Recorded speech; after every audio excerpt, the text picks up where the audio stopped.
Okay, so today I have my squat variation that I'm starting to work out with. Squat variation that I picked for today is just to use a straight bar.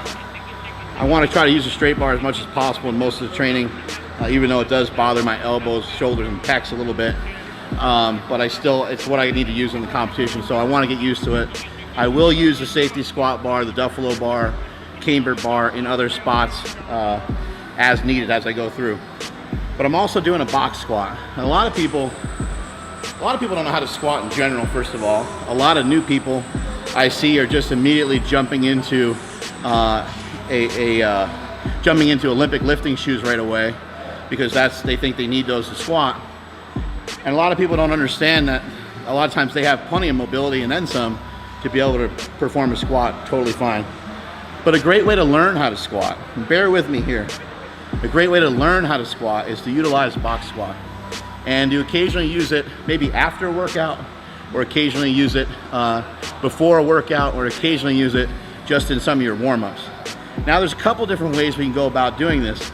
If we want the box squat to look exactly like a regular squat, then we might need to keep tension on our body the whole time. We might need to reverse the weight up before we ever really relax and then get back up.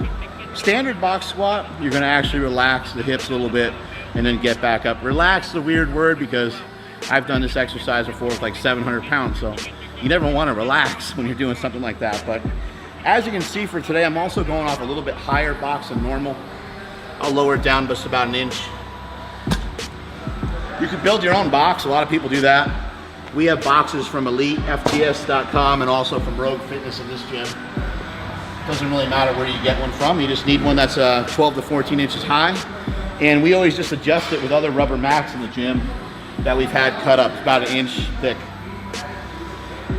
So the fastest way to teach somebody how to squat is to just tell them to sit down. And what I'm gonna do, rather than have me show you, I'm gonna grab somebody real quick. Okay, we grabbed a young woman from the crowd.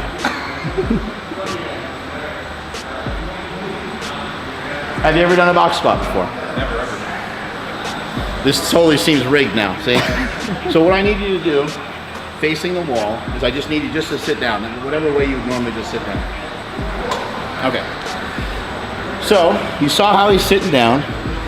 Knees are forward. This is very normal. Someone just sitting down at an office desk, sitting down and take a shit, whatever it might be, dropping a deuce. Knees are forward, the shins are forward, the knee is kind of in line with the toe. And this would be a great position to do a normal squat. All he has to do really is kind of arch here a little bit. And he's in a pretty good position to do a regular squat.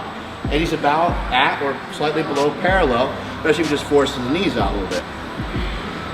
So now, what we need to do though for a box squat, and to teach the box squat properly, is just take his foot, move it forward, so that the shin angle is almost completely straight up and down. He's got the other foot moved, and now, gonna arch from here even more, and force the knees out even harder. He's gonna maintain that position. All he's gonna do from here, he's gonna lean forward a little bit, he's gonna stand up. And he's gonna go down the exact same way. And now look, we have him magically squatting. Now I'm telling you right now, this works, you can stop for a second. This works with anybody that you have. If you're a coach, this works with anybody from the ages of 10 all the way up to ages of 70, 80 years old. You could do this with anybody. Now, if it's an older person and they have limited range of motion, you might need to add in more pads or more mats because realistically for them to get proper depth might be very hard. They might have some really crazy mobility issues. Maybe they had a hip surgery or something like that. But a box squat is a great way to squat. If you have people who have knee pain, they have hip pain, they have problems here and there, you could still get them to squat. It's just they might squat above parallel for a while.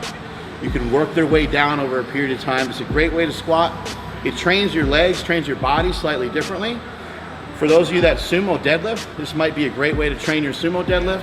On top of that, it's gonna help train your regular deadlift because it's breaking up the lowering portion, the raising portion of the lift. The eccentric, concentric portion is overcome by an isometric one because you have to stop on the box. So he's gonna come back up again. He's gonna perform a few more reps. And notice how he drops his hips back into place. He's relaxing and popping back up. Now we can add an explosive element to it if we want. You can try to explode up this time. You try to come up faster, yep. Just want to avoid, he's kind of rolling on the knees a little bit. We want to avoid that a little bit. So drive the knees out and use your feet. Push out on your feet. Yeah, there you go. Good.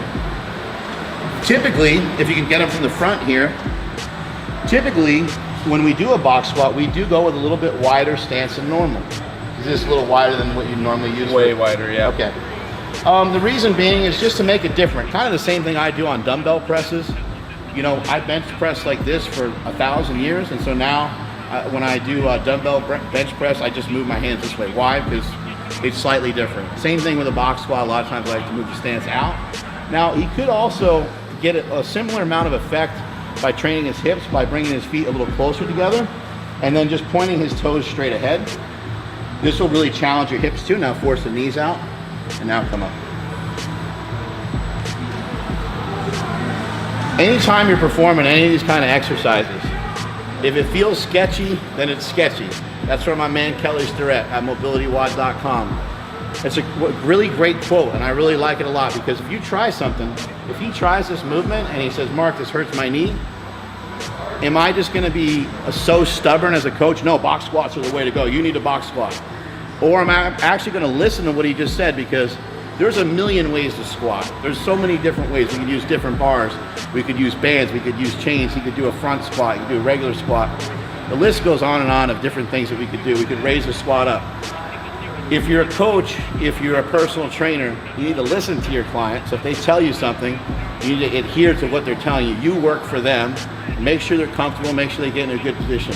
That's how you box squat. Strength is never weakness, and that's it from Super Training Gym. Later.